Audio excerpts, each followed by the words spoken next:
Hi. Hey Eddie. So, welcome to the third episode of No Wrong Answers, and today we have Bryce Yao. Hey guys. Nice to meet you guys. So Bryce is a friend of mine from college, RISD. We were roommates in freshman year, and we have a long way back. And so Bryce is here to tell his story. Okay, so Bryce, why don't you start us off by introducing yourself?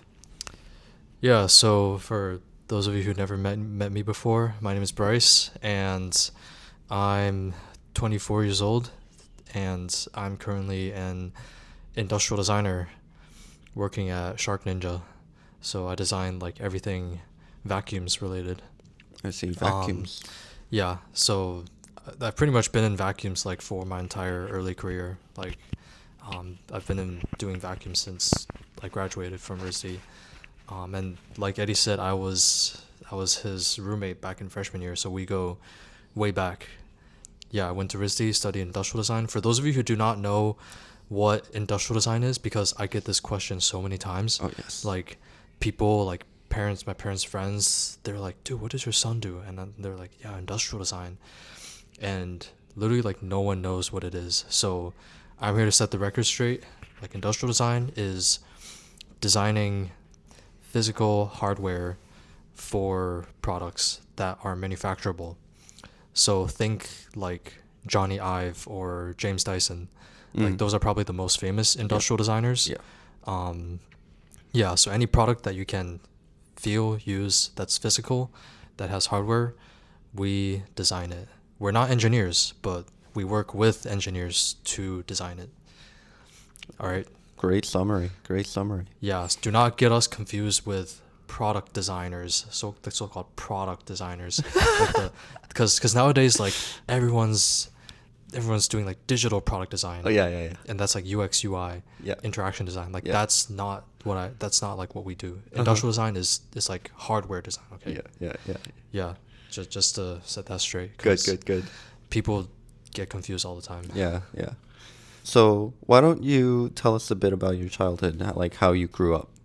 Yeah, so just to get some give some background on my childhood, I was born in Boston, and I moved to Hong Kong. Like my family moved to Hong Kong back when I was 9 years old.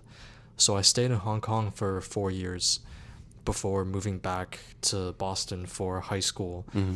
And then after high school, I went to college in Providence. Mm-hmm. So pretty much like most of my life, I've been in Boston or based in like the surrounding area of Boston. I'm a Mm-hmm. very like East Coast person. But I did have like those 4 years in between that was like kind of weird where I was in Hong Kong. Mm-hmm. Tell me what growing up in Hong Kong was like. Yeah, so back when I was 9 years old, like Hong Kong to me was a totally 180, like different world to me. Because before I was nine, I grew up in like very traditionally white neighborhoods. Mm-hmm. Like I went to preschool in New Hampshire, Mm-hmm. in like in like a small town in New Hampshire. I Mm-hmm. went to a place where there was not a ton of diversity. Like the most amount of diversity is probably like a few Asians or a few Indians, Mm-hmm. but most people were like white, and it's like very like countryside, like suburban neighborhood. Mm-hmm. And Hong Kong is like the extreme opposite. Mm-hmm. You have like Yeah. a super multicultural like environment in Hong Kong. Like you got mainland, you got like like Hong Kong, and you got like some Indians maybe, and it's like it's a very multicultural city, and it's also a heavily religious society, and Really? also a a very like academically like competitive and like cutthroat place, just like similar to China. Yeah. Um, yeah, and also they spoke Cantonese and Chinese. At the time, I only knew like Chinese Mandarin, Mm-hmm. but everything in Hong Kong was taught in in Cantonese. Really? So that was like a huge like problem for me because at 9 years old I was only speaking English and Mandarin, Mm-hmm. and I never learned like any like Chinese writing or reading. Mm. Yeah, my like I tried like applying to like local elementary schools there, but none of them would admit me Mm. because of my lack of proficiency in Chinese. Mm-hmm. But yeah, you actually do need to like take tests to get ranked in like the elementary school system. Really? And I went through that. So luckily, like there was only like 2 schools that were like open for me, Mm-hmm. and one of them like I remember this is like I went to the principal's office for the test, Mm-hmm. and he told me to write like a paragraph in Chinese, Mm-hmm. and I tried writing, but I couldn't like finish writing, or I had like some problems with like because like Chinese is like complicated to write. It is very complicated. And I had no idea what I was doing. And I Uh-huh. handed him like a half-assed paragraph, Uh-huh. and I started crying like right in front of him. Yeah, so I remember that like very clearly. 9-year-old Bryce. Yeah, but at the end, like he was a very nice person, and he told me like, hey, like, you know what, like we'll take you, you know. Mm-hmm. And I ended up going to that elementary school. Nice. So then, what's the warmest memory you have from your childhood? Yeah, I'd say the warmest memory is back in Hong Kong when I was 12 years old. That was in middle school. So middle school, something very interesting about Hong Kong is that they give a lot of independence for sometimes I can't say for everyone, but for me at least, my parents gave me a certain amount of independence to like walk on my own, like travel around. So what happened in the school is my school did not have their own cafeteria for lunch. So every lunch we had a 1 hour break, and all the students in like the neighboring areas, they would go out for lunch instead of staying within the school. And that was like one of the big differences between Hong Kong versus like US education. So every lunchtime I would go out with my friends, and we would go to this like street food corner in like this alleyway, and there's like they were set up like under a tent, literally like a tent. Right. And they had like this food stall, and everyone in my friend group would order the same thing every single day for a year. And our go-to was chicken curry with rice with a side of iced lemon tea. Bing Hong Cha. Yeah, bing hong cha. And we ate that stuff like straight up for an entire year, and no one got tired of it. Yeah. So it was your soul food. Yeah, that's my soul food right there. Yeah. And how many years has it been since you graduated from RISD? 2.5 years? This is my third year. Third I think, year. Yeah.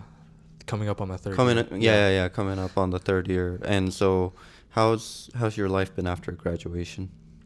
Yeah, so I think one way to describe it is it's a lot more freedom in some ways. Because this was like the first time where I felt like I had like some sort of like control over like my decisions in my career versus my personal life. You know, like back at RISD, like because my parents were paying like for a lot of my tuition. So and also like there's like a lot of prerequisite classes, like a lot of requirements to fulfill, and you have to like be careful of your like GPA and stuff. Like that was very I did get to like go out and do my own things, but everything is kind of constrained within this bubble of education. And that was everything leading up to like college too, like even back in school, like because my parents are like supporting my education and everything. So I feel like I had this responsibility to like do kind of what they said, you know. And I feel like that doesn't really exist after I started working, because I feel like I have like the choice to make my own decisions on how I want to work and where I want to go in my career. And that to me is pretty like freeing in a way. It's also like a little scary because you're out doing your own thing and you don't know if it's gonna work or not. But regardless, I think I kind of like that freedom. Mm. And so, what have you been doing with that freedom? Yeah, so of course, like most of my time is going to be focused on work related things. You know, I work like a pretty standard 40-hour work week, Mm. and I do work overtime every week Mm-hmm. because like my company is very has a lot of projects, a lot of expectations. So I do tend to like go over go over that Mm-hmm. limit. Um, and you know, like some people like might find it like tiring or like kind of a bad thing, but Yeah. for me, like I'd say I'm passionate enough about design that I'm willing to like voluntarily work more to like Mm-hmm. learn more or do my best work, even if it's not like fully required. Yeah. And that's just from like a personal like career development perspective. Mm-hmm. Like I want to be able to make my best work, and I want to be able to have like a good portfolio Mm-hmm. to be able to show for a future. Mm-hmm. So that takes up like I'd say like 60 to 80% of my life. Mm-hmm. Um, I also like try to go to the gym as much as possible Yeah. because I think like fitness is like a huge part of my life, and I feel like after people graduate, I think it really shows like who's taking care of their bodies and who is not taking care of their bodies. Like Mm-hmm. it becomes like it's like it's pretty obvious, and I think people start to like drift away in that aspect. Mm-hmm. So I'm trying to like not let myself go completely. Right. I Right. have like my fitness goals, so I try to focus on that too. Right. And so outside of work and fitness, I like to do my own like personal design projects. Mm-hmm. Some of these are for like projects for like other people or like clients, Mm-hmm. but a lot of it is just like my personal interests. Like recently I started doing a lot of like meme drawings and social media drawings Uh-huh. that I post through Instagram, and that's given me like some amount of like joy. Uh-huh. Shout out Brycesaurus. Brachiosaurus. So then what's your latest favorite meme? Yeah, so there's been this screaming chicken meme Yeah. going around the internet that I was like very interested in, Mm-hmm. and that has been my current favorite. Mm-hmm. And also the recent Ravensdrewski Mhm. meme is also one of my favorites. Yeah, that one's pretty low canoeily. Low canoeily. That also there's the AI baby one. Yeah. Yeah. The AI baby one. Yeah, that one's great. I'm glad to see you doing a lot of stuff like and finding the joy in what you can do outside of work. Well, I also wanted to ask, you've recently moved jobs from one to another. Can you tell the audience what that was like and how you navigated those things? Yeah, for sure. So for context, I was previously working at iRobot for the first 2 years after my graduation. Mm-hmm. And back in November this year, I transitioned into a new role at Shark Ninja. Mm-hmm. But even before this, there is a ton of like of lore before this Yeah, that, lore. that needs to be addressed, The because tea. if anyone's been following like any tech news, the most recent update is that iRobot has declared Chapter 11 bankruptcy Mm.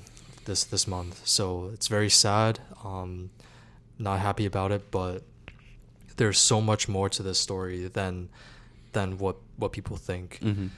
And I think my transition into a new job is kind of like very intertwined with this update. Mm-hmm. Yeah, and I'm gonna go over the entire like the story from the beginning, Yeah, if yeah. that's okay. Yeah, sure. Yeah, because I think it's kind of like a lesson for a lot of people who are interested in tech and who are looking for like to find a career in this. Mm-hmm.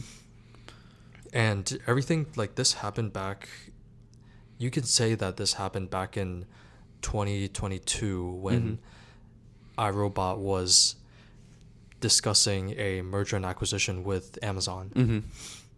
At the time, Amazon had multiple product lines in the smart home category. Yep. Because they realized that there is a big market in the smart home industry. And this was especially a big talking point because during the pandemic, people were purchasing more home accessories. And so Amazon had this product line like Blink and like Ring Security. Yep. And iRobot at the time was doing pretty well financially. Like they had some new robots. They had like an auto emptying dust station. They had some like pretty cool things going on. Yeah. And people are really liking it, you know, like they're a public company. Their stocks were doing really well during the pandemic. And for the founder, he thought that was a good point to look for potential buyers. Because it looked like, at least from my perspective, it looked like he wanted to have like a good sales strategy for the company. In the US, I feel like a lot of startups and companies, mid-sized companies, they actively are built in a way to encourage like merger and acquisition. Like that's like merger and acquisition is kind of the goal for a lot of these companies. Yeah, of course, yeah. Exit strategy, you know. Yeah, like everyone in the US is like so focused on the exit strategy. And sometimes that can come at, actually a lot of times I feel like it can come up to the detriment of the product line itself. But at the time, like iRobot was doing well and the company was setting itself up for a exit strategy. And Amazon seemed to be that smartest choice because they had this whole smart ecosystem built up. They have the funding. At the time, like iRobot was, honestly, like it was already starting to like slip up in some ways. They missed out on a couple of key technology opportunities. Oh, right. And they felt that they needed like Amazon's backing to help them like get into the home space even more. So in 2023, like it entered into this like process of doing that merger and acquisition. Yep. The problem is that this process took 1.5 years. And you know, that's a problem because 1.5 years is a lot of time for product development. And if you're under certain terms and conditions during that process, like you're like we kind of felt like iRobot was kind of pressured into not releasing any products like too prematurely or like not doing anything new. Because everyone there seemed to be so focused on the Amazon acquisition. All right. Like everyone was like, oh yeah, it's gonna happen, like Amazon is gonna buy us, like Yeah, this is yeah, gonna yeah. be so, this is gonna be a great exit strategy. Yeah. But at the same time, like the US tends to have a lot of like legal blockers, Right.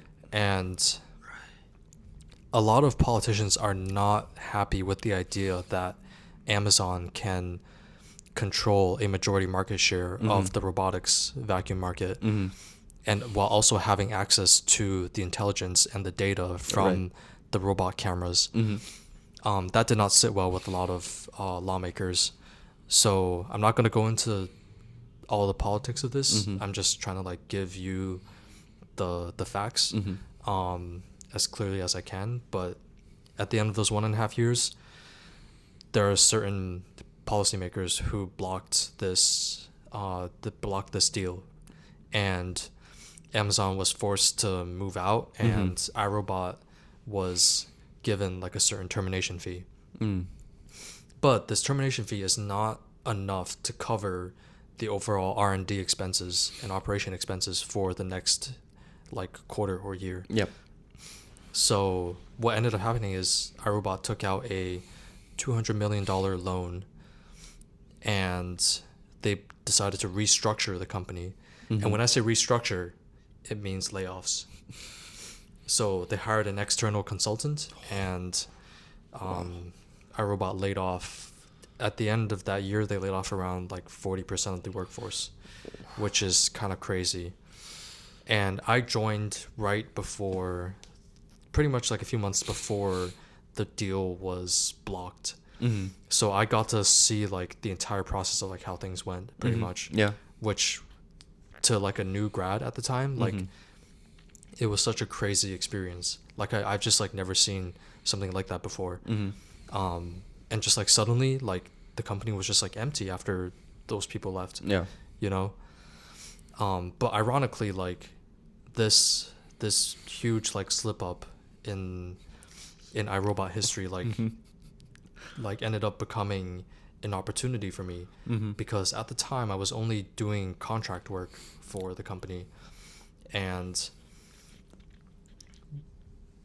the problem with the company is they weren't pushing out any new products at the time. Mm-hmm.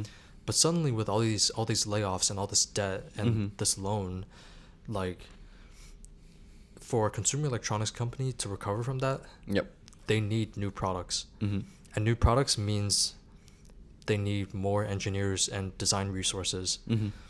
So the company was kind of scrambling to get itself together and push out new products. Right. So that became a perfect opportunity for me to join in full time and take the opportunity to help develop the next generation of products. Yeah.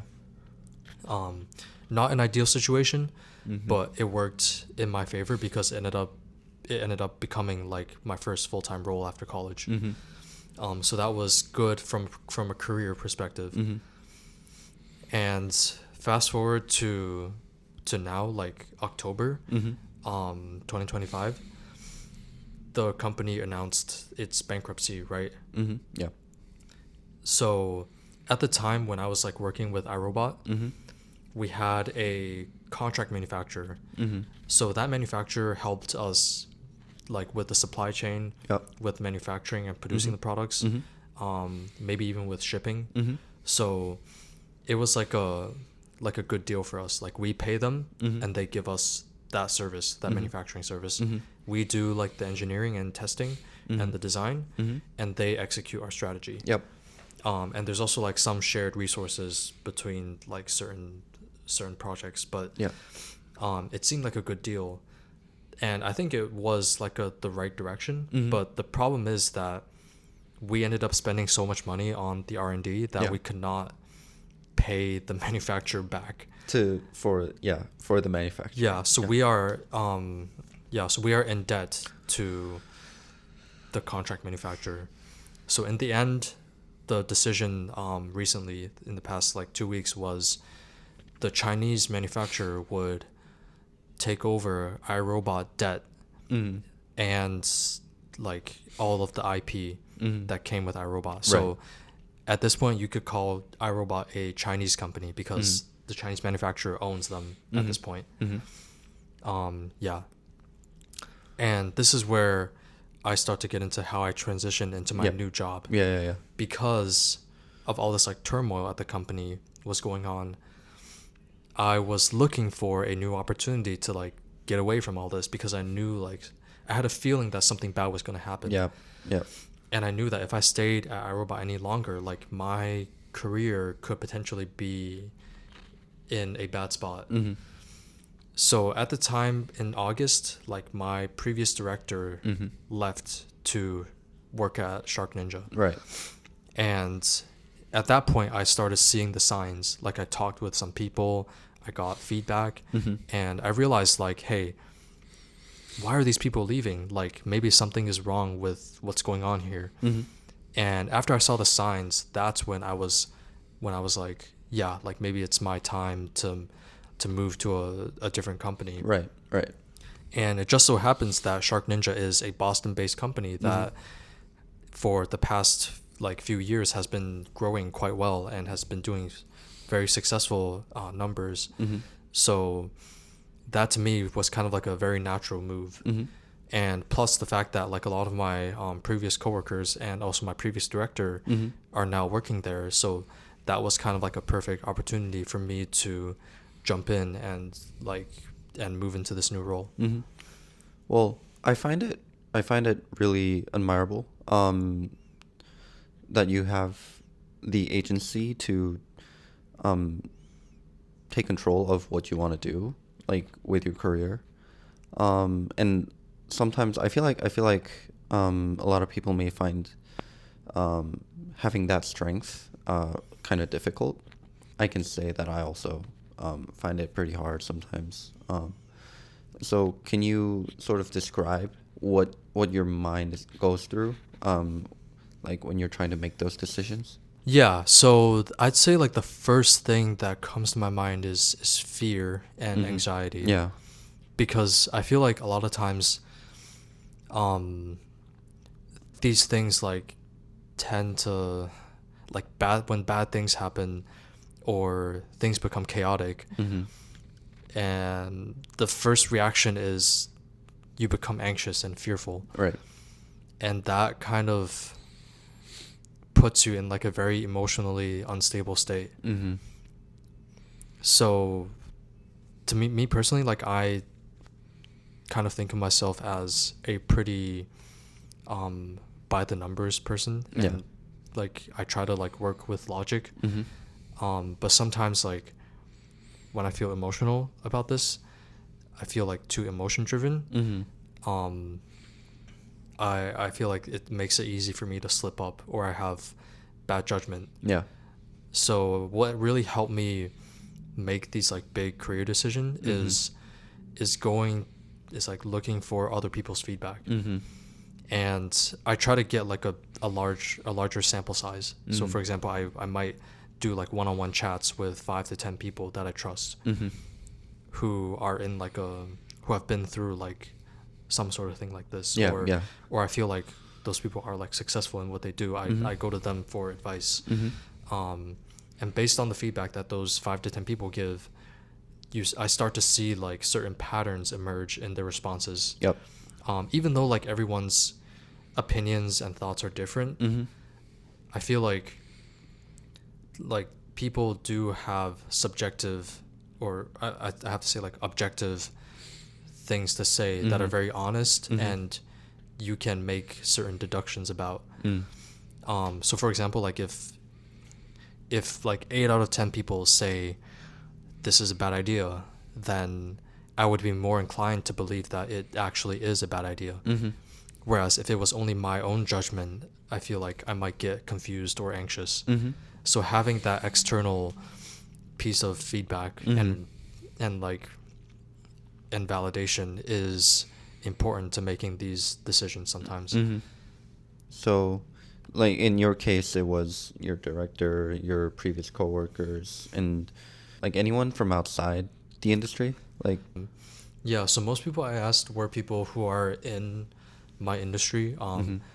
and these are people who are both from iRobot and also from Shark Ninja. Mm-hmm.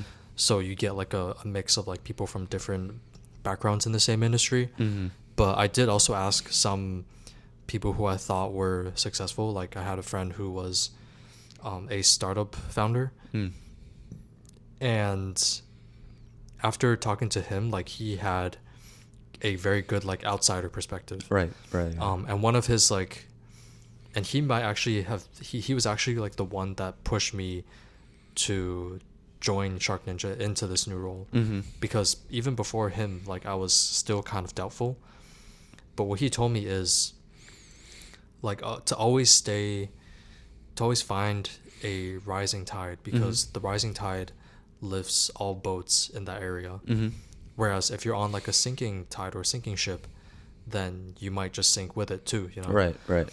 And right now in this current situation, Shark Ninja was the rising tide. It is the next generation of smart electronics and consumer tech. Mm-hmm. So it made sense that if I joined, then I will have like more interesting projects, and I will be working on some like more innovative stuff. Right. Yeah, so that really like helped me make that jump to this new role. I see. I see. And now moving on. Is there a struggle or a challenge that you've faced in the past, or anything in the recent past is also good? Yeah, so recently something that I've been trying to that has been a challenge is work-life balance. because I'm like a industrial designer, and I have like I do feel passionate about design, but also like this new job at Shark Ninja is very intense and very fast paced. Yep. Like, and when I say fast paced, I'll give an example. Like, we have design reviews with the CEO and the board of directors every single week. So that means every designer on the team has to make the 3D model, like make the engineering considerations, design, like do a few slides of the PowerPoint, and make a high quality like presentation to the CEO every single week. And this slide deck is supposed to be submitted every Friday. So the CEO and the board will review it during the weekend, and then we get feedback on Monday so that we can do another iteration again the next week. Yeah. And this happens every single week. It's just like nonstop. Whoa. And sometimes this leads to like a lot of like last minute decision making, Yeah. or a lot of changes in the engineering or the design throughout the week. Mm-hmm. So sometimes it does get pretty hard to keep up. And most people I know in my team, they work overtime. Yeah. Like if you were to go into the Shark Ninja office on a Friday night at like 9 p.m., there will still be designers in the office like working because of this system. Yeah.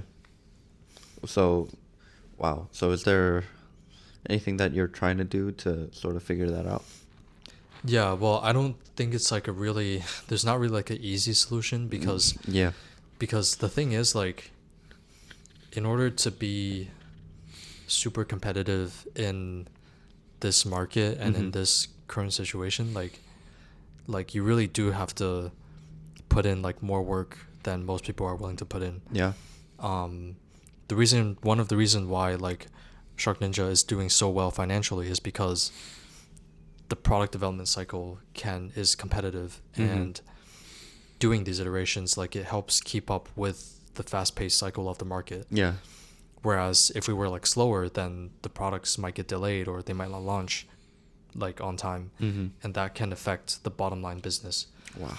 So because like this is not like just a competition within the US thing anymore, like you're competing with brands from Europe and China. Yeah.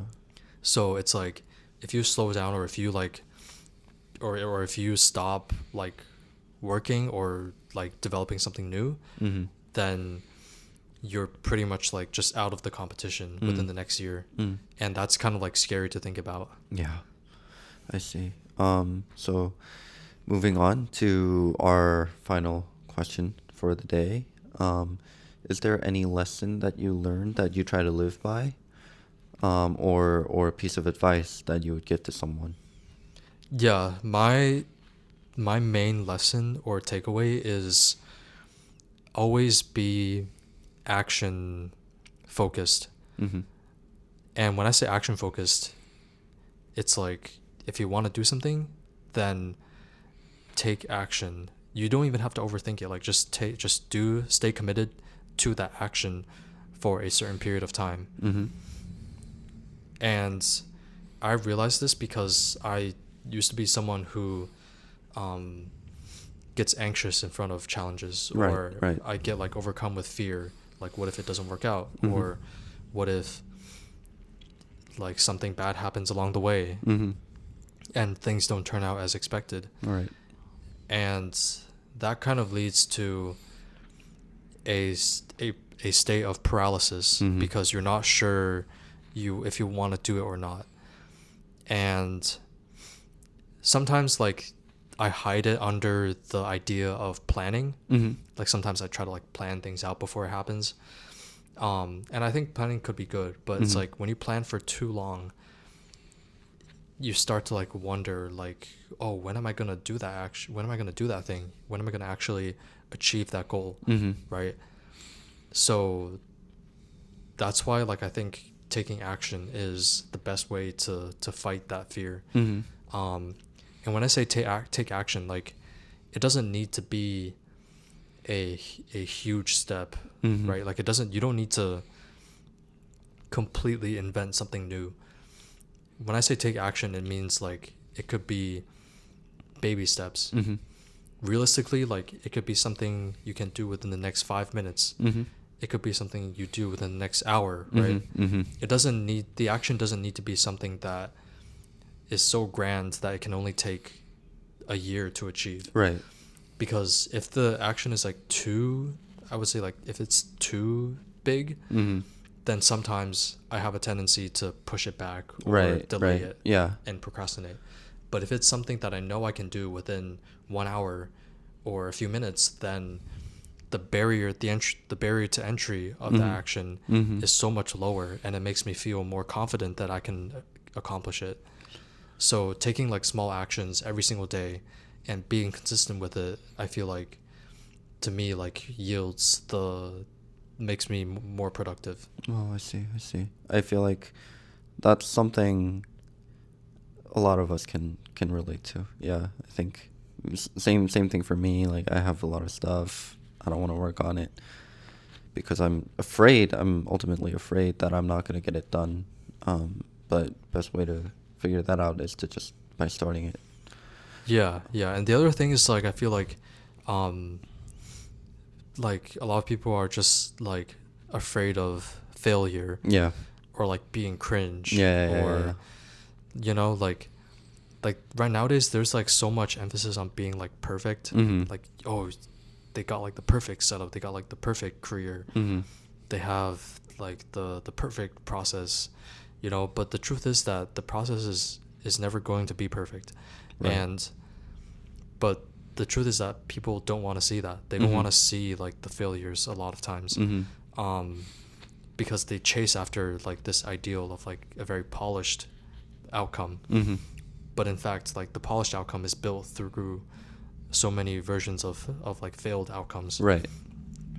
So in my opinion, like taking action and then failing quickly Mhm. is better than planning for a long time Mhm. and then reaching the outcome. Yeah. Yeah. Okay. Thank you for the story and thank you for the wise words. Yeah, thank you shout out Eddie for having me on this.